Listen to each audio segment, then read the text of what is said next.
do each one of you guys feel about the way they want to divide you guys from your son when you get to that success? Wow. I've seen it when it started with the draft. Mom got interviewed and sitting right next to it. Nothing was asked of me. The NBA nigga, let's give all credit to the mama because that's who raised them. And the nigga that done killed 3 people or robbed somebody or facing life in prison at 17, let's put it on the mama. Word to my mother! Word to my mother!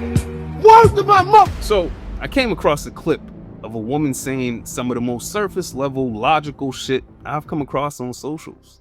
She's a black woman, and that context is important because of how pertinent the demographic is to the conversation. Conversation: how much credit versus blame should mothers get for their son's successes and failures, respectively? We'll talk about it right now on Doing It for GP. Why am I so real?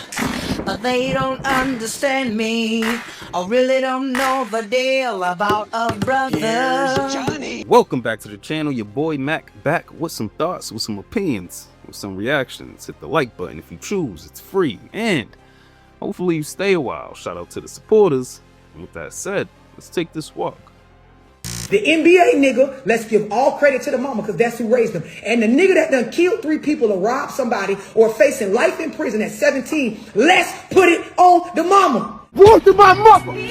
Word to my mother! Word to my mother! Every time, let's give her the credit the same way. Every time we get a mama the credit when these niggas make it to the NFL or the NBA. They made it out of poverty. How do each one of you guys feel about the way they want to divide you guys from your son when you get to that success? Wow. I've seen it when it started with the draft. Mom got interviewed and sitting right next to it. Nothing was asked of me. Every young nigga that don't make it out, get our whole the same credit.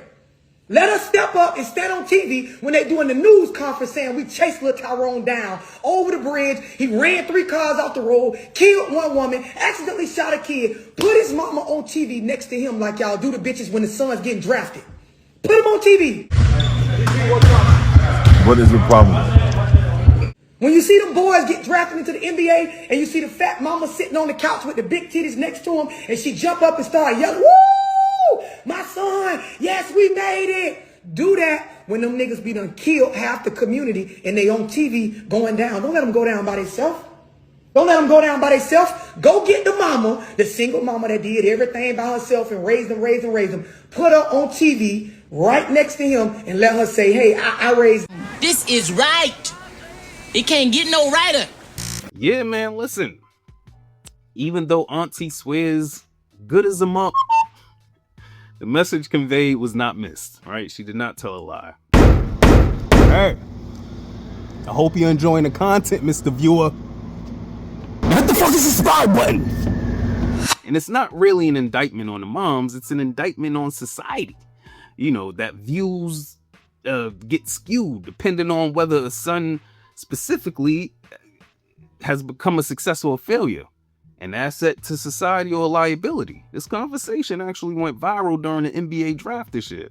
And I believe it was Cam Boozer, the son of Carlos Boozer, who was a well-known NBA veteran that gave his son the talent and worked on his talent for his son to be able to follow in his elite and exclusive footsteps of playing in the NBA.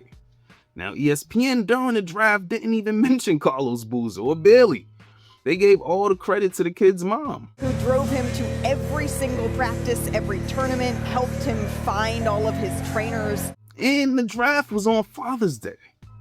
The man grew up in a 2-parent household where his father was the breadwinner and the muse for all of his ambitions. And ESPN acted like he made it to the draft with a struggling single mother. That's the picture they always try to paint for a certain demo, and that's why the race context matters.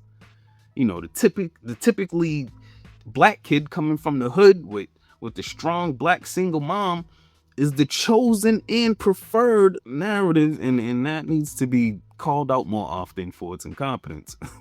Like the LeVar Balls, aka the involved fathers, get demonized or dismissed. But you know what? F all that. Let's say that chosen narrative is universally accepted and no father ever has an issue, you know, being downplayed when the mother receives credit for the son's successes. To the lady in the video's point, then when do the mothers who raised the sons that turned out to be criminals get credit for that? Here's what it basically boils down to. When a son is successful, regardless if the father is there or not, mom gets the credit. You know, it was because she was there. And when the son is a lowlife, it's because the father wasn't there. You see how that doesn't work? What do I know? Let me know what y'all think in the comments. Like, subscribe if you like the content, hit the notification bell. And with that said, hopefully you've been entertained and or informed while passing this precious time that we have. And hopefully I've earned your sub. I go by the name of Mac. This has been Doing It for GP. Till next time. And if you don't jump on the bandwagon now, it's a problem. Because I don't want you jumping on the bandwagon come when we this far. You can't treat him like any of the other niggas around here, because he ain't like any of the other niggas around here. You never did me, I spit the truth. Call you aware, fear-driven niggas get the boot. All of you squares couldn't fit up in my circle. All of us rare and will hurt you severe. Slow your roll, nigga, patience is a virtue.